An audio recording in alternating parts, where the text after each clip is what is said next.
Middle east को लेकर बहतेरे सवाल हैं, तमाम तरह की बातें कही जा रही हैं। 19 तारीख का इंतज़ार किया जा रहा है, 19 तारीख को ऐसा क्या हो जाएगा, स्विट्ज़रलैंड में ऐसा क्या हो जाएगा। अब तक जो हुआ है उसे डिजिटल साइन के तौर पर पेश किया जा रहा है। इन सब के बीच वहाँ की वास्तविक स्थितियाँ हैं क्या? क्या वाकई मिडिल ईस्ट में सब कुछ ठीक हो चुका है या फिर एक और नया तनाव जन्म ले रहा है? जिस तरीके का इतिहास रहा है, जिस तरह की हिस्ट्री रही है, हर दिन ऐसा लगता है मानो घंटे में बयान बदल रहे हों। अगस्त के दौरान तो ऐसा भी हुआ कि ट्रंप ने एक युद्ध सुबह रुकवाया और एक रात को सोते सोते रुकवा दिया। कहने का मतलब ये है कि वाकई जो डील कही जा रही है, क्या वो ऑलमोस्ट फाइनल हो गई है और या फिर वही सब देखने को मिलेगा जो एक डील के बाद दूसरी डील के बीच में मिलता है। इन सब के बीच इन मुल्कों को नुकसान कितना हो चुका है उसकी भी थोड़ी बात कर लेंगे। अपडेट्स वहाँ से क्या आ रहे हैं, मिडिल ईस्ट से क्या अपडेट आ रहे हैं, उसे लेकर भी थोड़ी बातचीत करेंगे। ओवरऑल वहाँ की स्थितियाँ चल क्या रही हैं ये करेंगे। ये भी समझने की कोशिश करेंगे कि दरअसल जीता कौन, हारा कौन, क्योंकि इसी तरह से जून में एक युद्ध हुआ था पिछले साल 2025 में। करीब करीब 12 दिन वो युद्ध चला। बाद में पता चला कि उस युद्ध में तो सब जीत गए, कोई हारा ही नहीं है।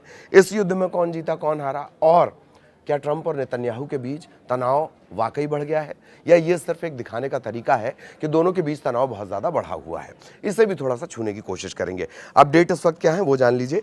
न्यूयॉर्क टाइम्स की रिपोर्ट के मुताबिक वेंस, जो जेडी वेंस हैं, वो पूरी अगुवाई कर रहे हैं और मीडिया रिपोर्ट दावा कर रही है कि दोनों देशों के बीच 14 पॉइंट वाला एक मोटा मोटी 14 पॉइंट्स हैं जिनके तहत ये समझौता हो रहा है। 3 हालांकि मेन पॉइंट हैं जिसे लेकर बातें निकलकर सामने आ रही है। दोनों तरफ से ऑफिशियली अभी कुछ नहीं कहा गया है। एक बात और भी है, बड़ी नाराज़गी है। ट्रंप की अपनी ही पार्टी के जो लोग हैं वो इस बात से नाराज़ हैं कि आखिर ये जो मसौदा है, ये जो पॉइंट्स हैं, ये जो डील है, ये खुलकर इसके बारे में बात क्यों नहीं की जा रही है। दूसरा, एक कट्टरपंथी धड़ा जो ईरान में है वो गालिबाफ से नाराज़ चल रहा है, वो अब्बास अरागची से नाराज़ चल रहा है, क्योंकि उनका ये मानना है कि इस जंग को अभी जारी रखना चाहिए। तीसरी तरफ इजराइल में नेतन्याहू खुद परेशान है।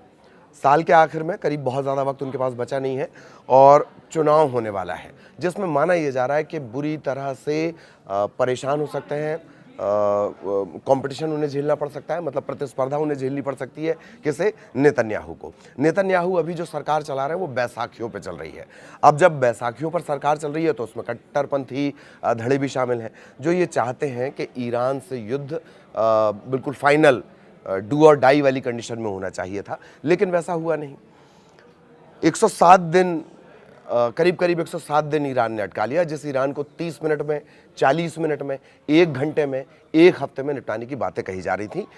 100 से ज़्यादा दिन उसने इस युद्ध को खींच लिया है। नुकसान की अगर बात कर ली जाए, ईरान के नुकसान की बात कर ली जाए, ये आंकड़े एनालिसिस के हिसाब से, अलग अलग रिपोर्ट्स के हिसाब से हैं। ये आंकड़े किसी तरह से ऑफिशियली जारी नहीं किए गए हैं। 140 अरब डॉलर का नुकसान ईरान सबसे ज़्यादा इसे हुआ है। इजराइल की बात कर ली जाए, 17 अरब डॉलर का नुकसान नज़र आता है। कितना हुआ है और एग्जैक्टली इसका क्या आंकड़ा है वो कभी जारी नहीं होगा। सबसे ज़्यादा जिसके डोम का जिक्र किया जाता है, आयरन डोम का जिक्र किया जाता है, उसके एयर डिफेंस का जिक्र किया जाता है, उसमें सबसे ज़्यादा नुकसान इजराइल को उठाना पड़ा है। इसके अलावा यूएस की बात कर ली जाए, पेंटागन का ये दावा है कि 58 अरब डॉलर से का करीब करीब उन्हें नुकसान हुआ है, लेकिन जानकारों का मानना है, जो डिफेंस से जुड़े हुए एक्सपर्ट्स हैं, उनका ये मानना है कि ये जो नुकसान है वो 58 अरब डॉलर से कहीं ज़्यादा है। अपडेट्स क्या हैं, 14 पॉइंट क्या है वो जान लीजिए। ईरान, लेबनान और बाकी के जो मोर्चे हैं इन पर युद्ध तुरंत बंद किया जाए। इससे पहले भी इस पॉइंट पर पेंच फंस चुका है। इसके अलावा कोई नया युद्ध आप शुरू नहीं करेंगे, इसकी गारंटी आपको देनी होगी। ये कमोबेश वही पॉइंट है जिसमें ऐसा लगता है कि ईरान ज़्यादा डोमिनेंस रख रहा है। अमेरिका इजराइल की तरफ से सुरक्षा गारंटी देगा, अमेरिका इजराइल की तरफ से सुरक्षा गारंटी देगा। ईरान ये भी कह रहा है कि इस बार सिर्फ आपकी गारंटी नहीं चलेगी, इसमें आप यूएन को भी शामिल करिए।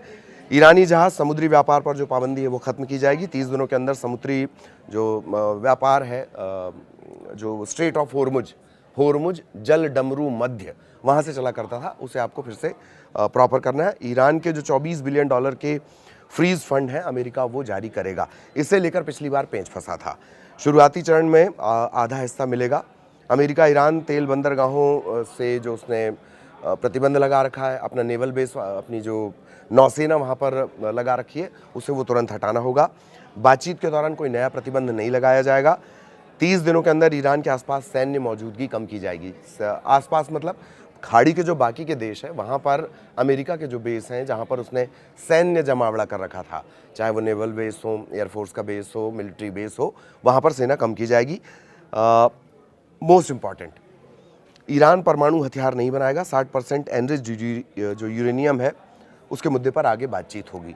सबसे ज़्यादा पेचीदा जो मामला था यही वो है, 60% जो यूरेनियम, एनरिच्ड यूरेनियम है, यही सबसे बड़ा पेंच है जो दोनों के बीच फंसा हुआ है। अमेरिका चाहता है वो उस पर सीधा हस्तक्षेप रखे। ईरान कह रहा है कि अंतर्राष्ट्रीय जो परमाणु एजेंसी है वो चाहे तो इसकी देखरेख कर सकती है। लेकिन हम इस पर कब बात करेंगे? हम इस पर बात करेंगे। 30 दिन 60 दिन तक करीब ये बातचीत होती रहेगी। परमाणु प्रतिबंध, परमाणु कार्यक्रम, इस पर हम बाद में बात करेंगे। लेकिन अभी जो मोटा मोटी है वो ये हो जानी चाहिए, संपत्ति हमें मिल जानी चाहिए, तत्काल युद्ध बंद कर देना चाहिए, लेबनान पर भी आप हमला नहीं करेंगे। पेंच कहाँ फंस गया? जैसे ही इस बात का ऐलान हुआ, कोई 14 पॉइंट की बात कर रहा है, कोई 3 पॉइंट की बात कर रहा है। बड़ा कड़ा रिएक्शन इजराइल की तरफ से आया है। इजराइल की तरफ से किस तरह के रिएक्शन आए? इजराइल ने साफ कर दिया है कि हम इस डील को नहीं मान रहे हैं, हम इस डील को नहीं मानेंगे। और वहाँ के जो रक्षा मंत्री हैं वो इसे मानने से साफ इनकार कर रहे हैं कि हम बंधे हुए नहीं हैं कि हम भी इस डील को माने। इसके अलावा जो वहाँ की कैबिनेट है उसमें भी कई लोग नाराज़ हैं। और जैसा कि मैंने शुरुआत में बताया, बैसाखी वाली सरकार नेतन्याहू चला रहे हैं, उसमें कट्टरपंथी धड़े शामिल हैं जो ईरान से डू एंड डाई फुल हिसाब वाला मामला उनका था कि पूरे तरीके से अब हिसाब हो जाना चाहिए किसका? ईरान का। तो शांति समझौते को लेकर ये पेंच फंसे हुए हैं। अब 24 घंटे के बड़े अपडेट्स क्या हैं? ईरान ट्रंप कह रहे हैं कि ईरान अगर शर्त पूरी करेगा तभी किसी तरह की राहत मिलेगी, ये ट्रंप की तरफ से कहा गया। इजराइल डील से साफ तौर पर इनकार कर रहा है, किनारा कर रहा है। तो बहुत उम्मीद नहीं है कि वो लेबनान पर हमला नहीं करेगा, भले ही ईरान पर ना करे, लेकिन लेबनान पर हमला नहीं करेगा। और एक बात और कि जिस जगह पर उसकी सेना ने कब्जा कर लिया है, दक्षिणी लेबनान के जो कई इलाके हैं जहाँ पर इजराइल ने कब्जा कर लिया, वो इन इलाकों को नहीं छोड़ेगा। बहुत सारे जो देश हैं उन्होंने बधाइयाँ भी दी हैं। ईरान ने समझौते को अपनी जीत भी बता दिया है। यही जीत अमेरिका भी बता रहा है। इस बार ये हो रहा है, जून में क्या हुआ था, सब जीत गए थे। इस बार इजराइल थोड़ा अलग है, लेकिन ईरान अपनी जीत बता रहा है और अमेरिका इसे अपनी जीत के तौर पर प्रेजेंट कर रहा है। मैंने कई बार आपसे वीडियो में जिक्र किया है, सेफ एग्जिट की तलाश अमेरिका को अब इस पूरे मामले से है।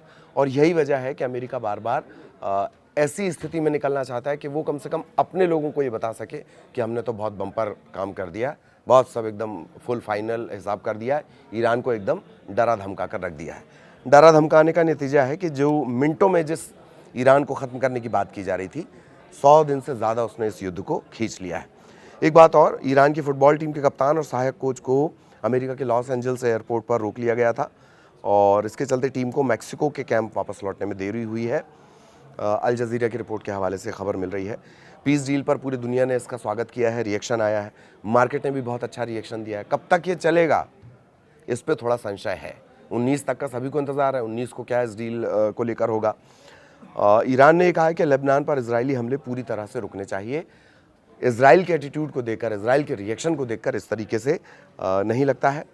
एक और बड़ी जानकारी आई है, जिस सेट बेलो, एमटी सेट बेलो, जिस पर हमला हुआ था, जिसमें 3 भारतीय नाविकों की मौत हुई थी, अब उससे जुड़ी एक रिपोर्ट अमेरिकन ऑफिशियल्स की तरफ से दी जा रही है। उनका ये कहना है कि भैया हमने 60 बार चेतावनी दी थी, 60 बार चेतावनी देने के बाद भी जब वो नहीं माने तब हमने उन पर हमला कर दिया। ये इस वक्त तक का अपडेट है। कब तक शांति रह पाएगी, ये एक बड़ा सवाल रहेगा। कब तक मार्केट इसी तरह से वेलकम करेगा, कब तक क्रूड ऑयल के जो प्राइस हैं वो इसी तरह से कम होंगे या स्थिर बने रहेंगे या कम से कम ज़्यादा नहीं बढ़ेंगे, ये एक बड़ा सवाल बना रहेगा।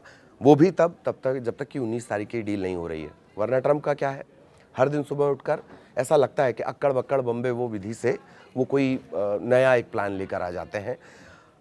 यही जानकारों की सबसे बड़ी चिंता है जो अंतर्राष्ट्रीय राजनीति को बहुत करीब से देखते हैं। हमारी भी नज़र लगातार बनी हुई है, आगे भी अपडेट आप तक पहुंचाएंगे। नमस्कार।